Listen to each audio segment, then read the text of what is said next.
पौड़ी 10वीं। सुनिए सत संतोख ज्ञान, सुनिए 68 का स्नान, सुनिए पढ़ पढ़ पावै मान, सुनिए लागे सहज ध्यान, नानक भगता सदा विगास, सुनिए दुख पाप का नाश। देखो, महापुरुष जब आते हैं, कोई भी काम करते हैं तुमको, वह तुम्हारे फायदा के लिए करते हैं। तुम किस तरह से समझ सकते हो, सत्य को पकड़ सकते हो, उसके लिए करते हैं। यह कहते हैं तीर्थों का निर्माण क्यों किया गया। आ रहा है कि सुनने से सत्य संतोष और ज्ञान हो जाता है, सुनने से तीर्थों का स्नान प्राप्त हो जाता है। हमारे यहाँ कहा गया है, गंगा सागर का पानी उठाकर ऊपर केदारनाथ पे चढ़ाता है तो तुम अनंत पुण्यों का फल होता है, मुक्त होता है, यह कहा गया है। देखो, यह प्रतीक है। गंगा सागर एकदम निम्नतम बिंदु पर है, सागर समुद्र निम्नतम बिंदु पर है, और केदारनाथ उच्चतम बिंदु पर है। निचतम बिंदु के पानी को उठाकर, जल को उठाकर उच्चतम बिंदु को ले जाने की तरफ इशारा किया गया है। यानी मूलाधार चक्र पर जो हमारी तो एनर्जी है, उसको, उस एनर्जी को उठा करके सीधे ले जाकर के सहस्त्रार तक चढ़ाने की एक तीर्थ, एक कला दी गई। इसे तीर्थ को प्रतीक माना गया है, लेकिन अब तीर्थ को, उस तीर्थ को हम सत्य मान लिए। जो कुछ हमारे अंदर की कला है, उसको जोगी जन, साधक जन व्यक्त किया है, अभिव्यक्त किया है। बाद में कर्मकांडी लोग उसे बाहर ही बना लिए हैं, पढ़ लिए हैं। लेकिन जितना बाहर सत्य नहीं है, उसे ज्यादा सत्य अंदर है। गंगा सागर मूलाधार चक्र के ऊर्जा को ले सहस्त्रार जा, यह है केदारनाथ पर पानी चढ़ाने का मतलब। जैसे अमरनाथ कहा कि अमरनाथ जाने पर तो मुक्त हो जाएगा। अमरनाथ की यात्रा हमने किया, हमने भी किया अमरनाथ की यात्रा। अमरनाथ में क्या है, इसका वर्णन पूरा हम लिखे हैं अपनी किताब में, लेकिन संक्षेप में यह समझो कि अमरनाथ, जहां की एक शिवलिंग पर बूंद बूंद करके पानी गिरता है, गोपनीय कथा है, जिसको सुनने से पार्वती अमर हो गई। सुनने से, आप लोग सुन ही नहीं रहे हो। तो उन्होंने यह सुनाया कि तुम्हारा जो है वह अमरलिंग तुम्हारे अंदर है। हम खिचड़ी मुद्रा में बताते हैं, आपके अंदर जो है अमरलिंग है, और वह जो है ऊपर से पानी गिर रहा है निरंतर। उसे खिचड़ी मुद्रा के द्वारा उसे ग्रहण करो।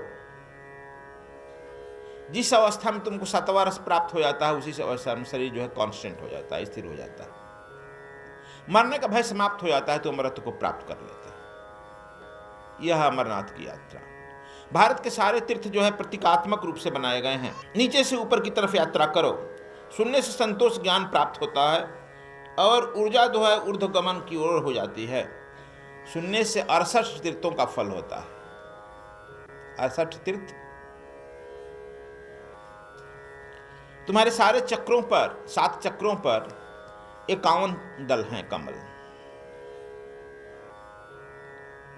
7 चक्र हो गए बीच के, 51 7 58 हुआ ना, 58।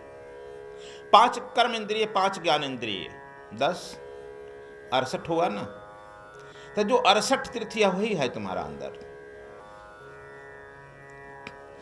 नानक देव इशारा कर रहे हैं, लेकिन तुम कभी सोचा नहीं कि 68 कौन सा तीर्थ है, बस रट रहा 68 तीर्थ। यह 68 तीर्थ तुम्हारे अंदर है। संत के और अंदर की यात्रा बताते हैं।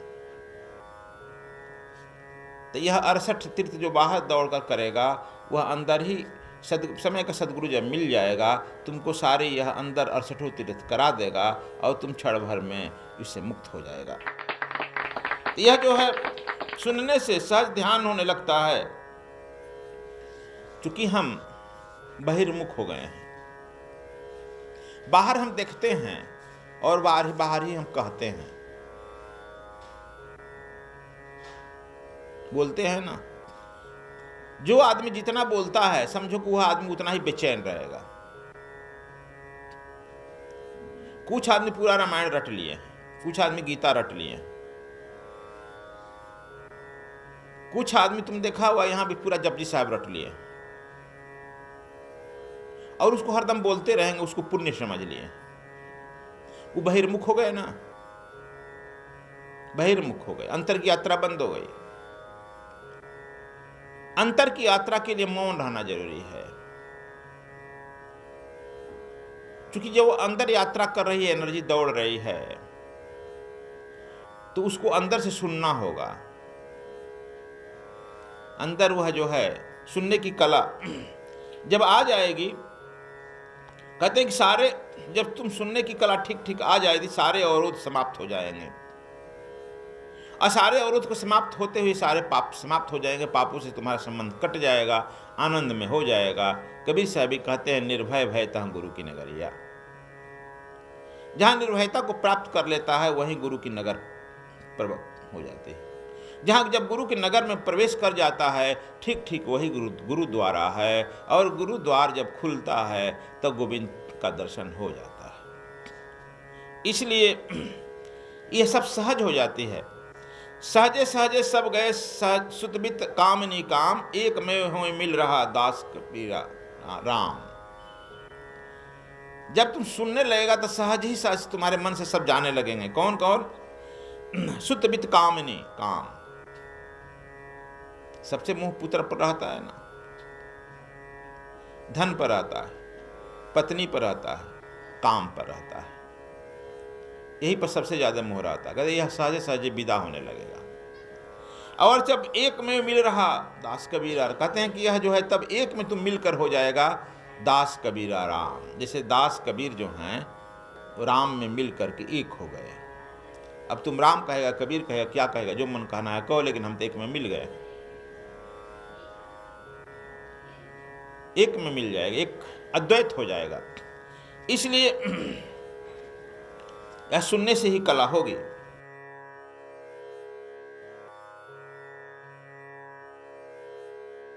पौड़ी 11वीं। सुनिए सरा गुणा के गा, सुनिए शेख पीर पातशाह, सुनिए अंधे पावे रा, सुनिए हाथ होवे असगा, नानक भगता सदा विगास, सुनिए दुख पाप का नाश। सुनने से गुणों का सागर का ज्ञान हो जाता है। सुनने से शेख पीर और बादशाह होते हैं। सुनने से अंधे का मार्ग, अंधे मार्ग पा लेते हैं। और सुनने से गहरे समुद्र भी छोटे हो जाते हैं। नानक कहते हैं भक्त जो है सदा आनंद में रहता है। सुनने से दुख पापों का नाश हो जाता है। कहते हैं सुनने से, एक कहानी सुने हैं, कबीर साहब चरखा काट रहे थे, झिनी बिनी चदरिया काट रहे थे। इसी बीच में दोपहर का समय था। काशी के राजा बीर सिंह बघेल आ गए। कहाँ सोफा पर बैठाएंगे, एक झुपड़ी में अपने काट रहे हैं। लोग कहे कि आ गए, ठीक है आने देंगे, अपना बैठ कर काट रहे हैं। एक चटाई जो था, बोरा वोरा चटाई, उस बैठ जाओ भाई, उस पर बैठ गए। सोफा उपा नहीं दिए, दौड़कर दरवाजे पर रिसीव करने भी नहीं गए, बैठ गए। 10 मिनट के बाद खबर आया कि मगहर का राजा बिजली खां आ गया मिलने के लिए। मुझे भी आने दो भाई। उसी झोपड़ी में वो भी एक तरफ बैठ गए। उनके लिए भी एक चटाई दे दी गई। कुछ देर अपना चुपचाप वो अपना झिनी बिनी चदरिया काट रहे हैं। लोई जो थी 3 गिलास में दूध लाई, दोनों राजा लोगों को पकड़ा दिया और एक कबीर साहब। कबीर साहब दूध अपना पिए और रख दिए गिलास। राजा लोग दूध जो पी रहे थे, एक घूंट ले रहे थे, रख रहे थे, घूंट ले रहे थे, पी नहीं जा रहा था। कड़वा था, कुछ था, बड़े असमंजस में थे। आधा घंटे के बाद फिर वह लोई जो है दीपक जला कर ले आई, रख दी। कबीर साहब के सामने दीपक रख दी, फिर वो अपना चादर उठाए तेरे मार दे, बुझ गई। आधा घंटा लोग बैठे रहे, सोचे कि अब बात करेंगे, चरखा काट रहे हैं यार, उतना पैसा हम ही लोग दे देते इनको, अपना खाओ लेते, अब चरखा काट कर ले जाएंगे, बेचेंगे, फिर कर देंगे, हम ही लोग दे देते। चरखा जब काटना बंद हुआ तो कहे ठीक है राजन, अब जाओ, तुम लोग जा सकते हो। कहे कि सरकार हम लोग कुछ पूछने के लिए हैं, बड़ी समस्या है। कहा कि तुम्हारा समस्या का उत्तर मिल गया, सुना नहीं, सुनने की कला नहीं जानता है, खाली बोलने की कला जानता है, सुना नहीं, हम तो कह दिया। देखो सुनने की कला नहीं है। कहा बीर सिंह बघेल, तुम्हारे राज्य में उपद्रव हो रहा है, हिंदू मुसलमान दंगा हो रहा है क्या? उपद्रव हो रहा है।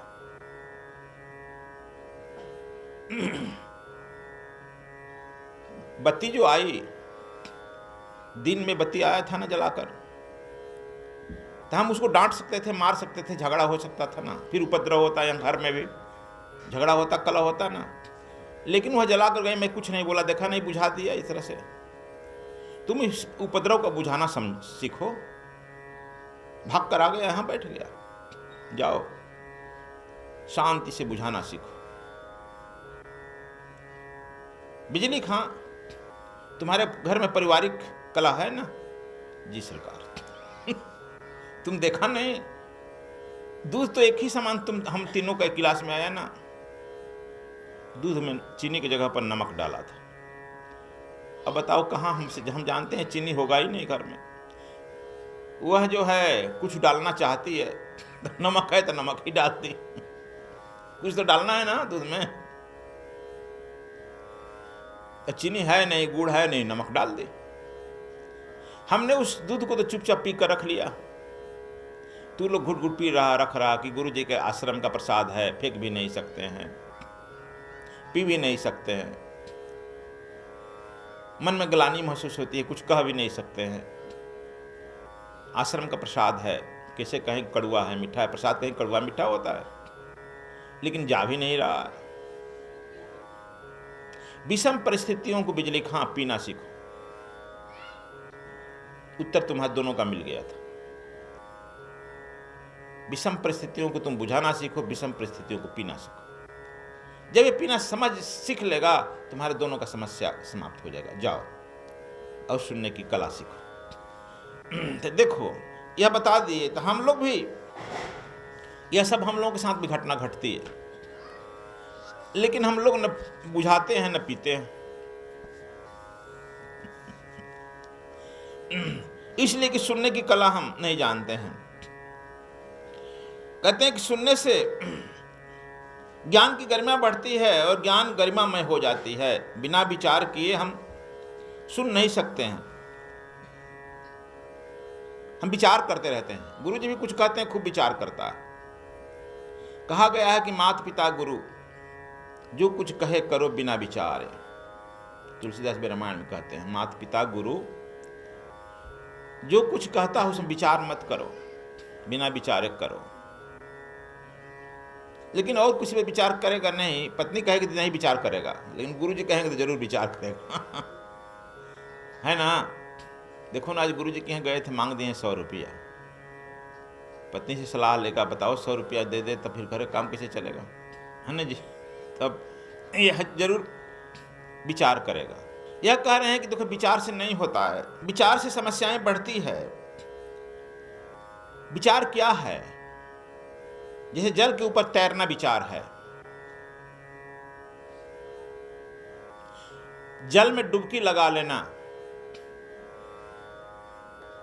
सुनने की कला है। जैसे डुबकी लगाना सीखो। सुनने से गरिमा में बढ़ती है। और विचार जो है एक शराब की तरह नशा है। एक सुनते हैं, एक आदमी फौज में बहाल हो गया, विचारक फौज में बहाल हो गया, लेकिन था तो विचारक। किसी भी विचारक का तुम घर परिवार शांति में नहीं देखेगा, कलह। उसे घर में जितना जो घर में विचारक होंगे उतने कलह होगा। पहले भारत में संयुक्त परिवार में 100-100 आदमी रहता था। क्यों? उसमें विचारक कम होते थे। घर का बूढ़ा मालिक जो कह दिया सब करने लगे। अब तो छोटा सा बच्चा भी विचार करता है, क्यों करूं, अब कहने से करूं, अब विचार बढ़ गया। आश्रम कहा गया 100 जोगी मठ उजाड़। 100 जोगी माने 100 विचारक। जिस आश्रम में भी 100 विचारक हो जाएंगे वो मठ उजड़ जाएगा, कोई किसी का बात नहीं मानेगा। आज परिवार क्यों न्यूक्लियर फैमिली दुखी हो गया है? सब सिर्फ विचार कर रहा है, अपना अपना विचार कर रहा है, इसलिए विचार बड़ा खतरा हो रहा है, पैदा कर रहा है। एक विचारक सुनते हैं मिलिट्री में बहाल हो गया, एम्प्लॉयड था लेकिन विचारक था। जब वह ट्रेनिंग दिया जाने लगा तो सब लोग कहते हैं बाएं टर्न, लेफ्ट टर्न। ये क्यों कराया जाता है? विचार को रोकने के लिए। मिलिट्री को, पुलिस को जो कराया जाता है दौड़ धूप, या सोचो मत, विचार मत करो, ऑर्डर को इंप्लीमेंट करो। जो पैर पिट, वह जो है जब बाएं टर्न कहता था तो वो कहता बाएं क्यों टर्न कर, विचार करता दाएं क्यों नहीं टर्न करने। अब क्यों हम बाएं टर्न के क्यों नहीं खड़ा रहे? आदेश को कैप्टन पूछा कि अरे भाई तू क्यों नहीं कर रहा था? मैं विचार कर रहा हूं, क्यों आपका बात मानूं क्यों ना मानूं। गजब हाल है भाई। इसको कहा विचारक है, हाँ विचारक है, इसको भेजो रसोई घर में। रसोई घर में चला गया, उसको कहा कि देखो अब क्या काम दिया जाए। कहा कि चावल का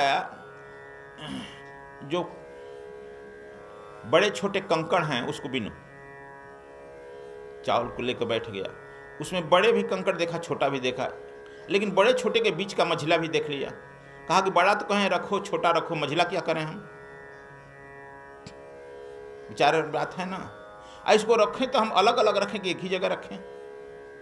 तो रखने के लिए कोई पात्र नहीं दिया, 3 पात्र भी देना चाहिए ना उसको। अब यह जो है विचार करते रहे। 2 घंटे के बाद रसोई बनाने वाला एक भाई चावल पीने गया, कहा कि नहीं अभी तो मैं विचार कर रहा हूं।